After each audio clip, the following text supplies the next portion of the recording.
Bonjour, my polyglot pals. It's Tori again. How many of you have ever tried to learn a language and just not known where to start? I'm sure it's something that's affected a lot of us second language learners, and that's why today I'm going to talk about frequency lists.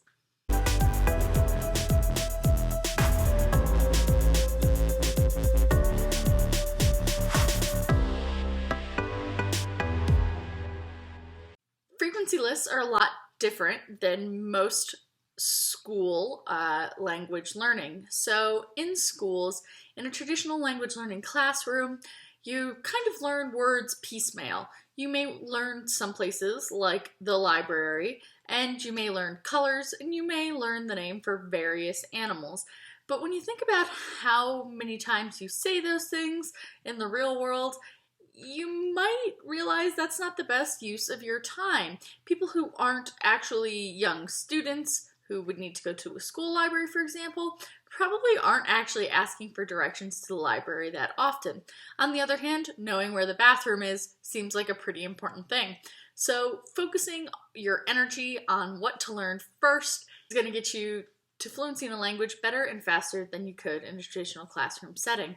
And one of the key things to keep in mind about frequency lists is although it varies by language, you get a lot of bang for your buck, so to speak.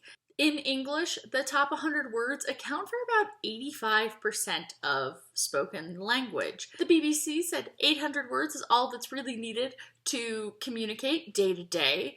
3,000 words, though, is going to make you fluent enough to watch movies and TV, and 8,000 words is enough for literary fluency. So you'll notice that it doesn't really take all that many words to be fluent in day-to-day conversations. There's also a very sharp drop in the importance of learning new words at a certain point.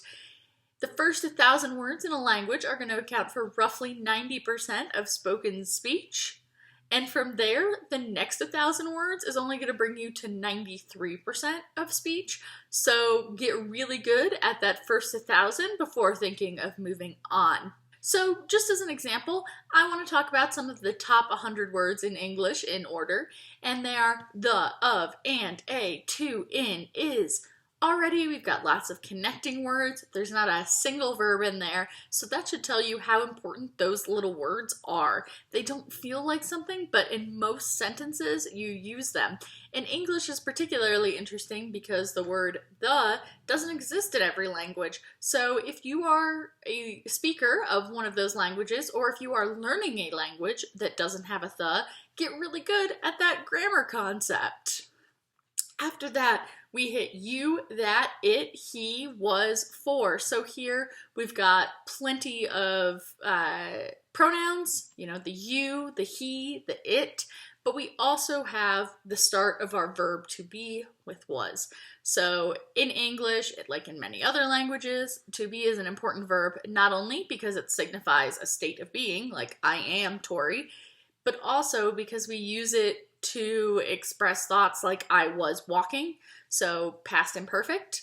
A lot of languages do this. Also the same for future. I am going to the store. The future tense also takes advantage of the verb to be, and I know that other languages do so too. One important thing to keep in mind is that frequency lists do vary by language. Usually it's only slightly, but it's best if you can find a frequency list that's actually in your target language. This is, of course, going to be easier if you're learning one of the larger world languages. Someone learning a smaller language may or may not be able to find this frequency list. If that's the case, then maybe consider picking up a list in your native language just to get an idea of where to focus. But languages are interesting because they reflect the people that speak them. So not every language, even if it has the same words, is going to treat them with as much importance. So even if a language does have the same grammar concepts as your native language, going back to the conversation where not all languages have it, but it's the most used word in English, even if the language you're learning also has a concept of the, it may not be used as frequently, it may not be used as often, and it may not be used as in the same way, which is why I recommend, when possible, finding a frequency list in the language you're trying to learn in that target language. If you can't, yes, go ahead, use a frequency list in your own language just to get an idea, but don't rely on it. Now, I do recommend breaking your frequency list down into type of words. So verbs, nouns, adjectives. See what types of things that people are using, because a frequency list in and of itself, though interesting, is going to have some filler and things like that that you're going to want to be able to see past as well. I personally took the top 50 verbs in French, wrote them down, but then I did this for the top 15. You'll notice that here I actually conjugated in the present tense the top 15 verbs. This is before I even made a conjugation chart, though I do have that on the next page. Here I just wanted to know what the top 15 words look like conjugated. This is actually really crucial, and the reason for that is because a lot of the top words as far as verbs go are irregular in a lot of languages. So it's really a good idea to do this and even make flashcards based on each of the conjugations in the present tense, especially for those irregular verbs when you're first learning a language. In addition to my verb page, I also have a noun page, which is not necessarily working so well with the sunlight. So a lot of the most common nouns in French, at least, center around the family, which makes sense, center around a little bit of food and everyday objects, but things like tea and coffee. I drink both tea and coffee pretty much every day. So me learning how to ask for those things and how to recognize them, super important. Another really common everyday thing that I found was weeks, months, days, and years, and having an understanding of that. That makes sense because we talk about those things a lot. I was on vacation last week. Tomorrow I'm going to the store. So knowing how to express those thoughts is going to make you sound more fluent. On the other side, I've started with adjectives. I have not gotten very deep into these. I just picked some ones that I know that are more common and that I saw on the top of frequency lists more frequently. Things like cold, hot, young, old. I also went ahead and started with colors, but colors are definitely not my focus. Colors are one of those things that I feel that a lot of us learn in school that don't always matter.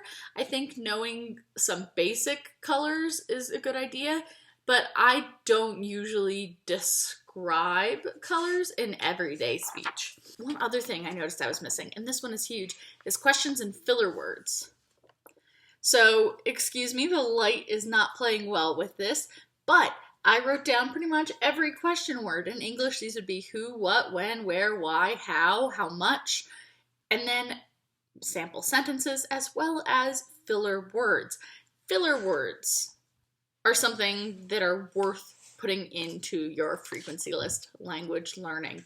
The reason for this is because they're going to make you sound fluent faster.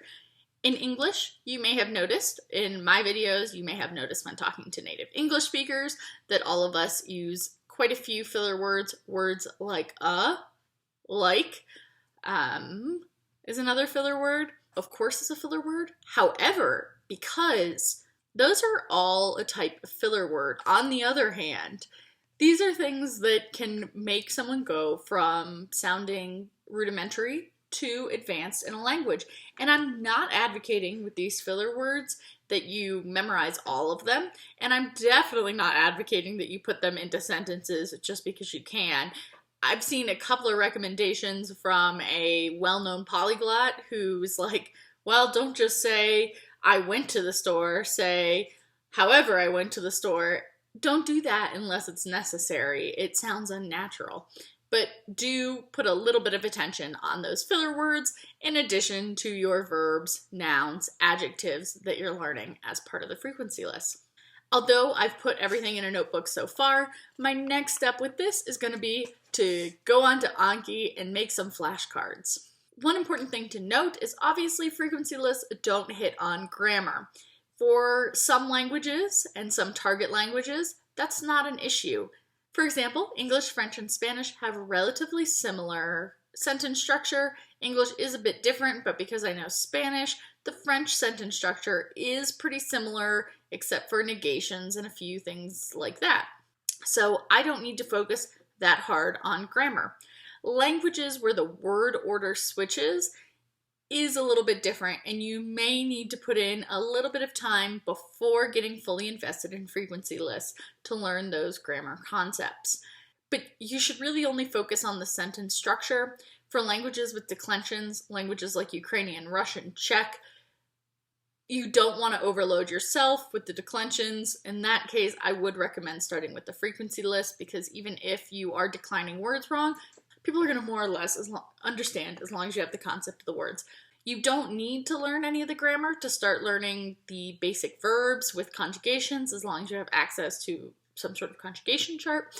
But you should learn how to put together sentences around the same time or before you actually write your frequency list. So I just wanted to say that one caveat for anybody who is learning a language that is very different from their own. That's all I have for video today. I am actually going to be doing a make flashcards with me video in the near future. Maybe it'll be a bonus. Maybe it'll just be next week's video where I show you how I'm going to make flashcards for French. And other than that, if you like this video, please be sure to like and subscribe, as well as tell me what sort of language learning techniques you've used. Thanks for joining me. Have a great day. Ciao.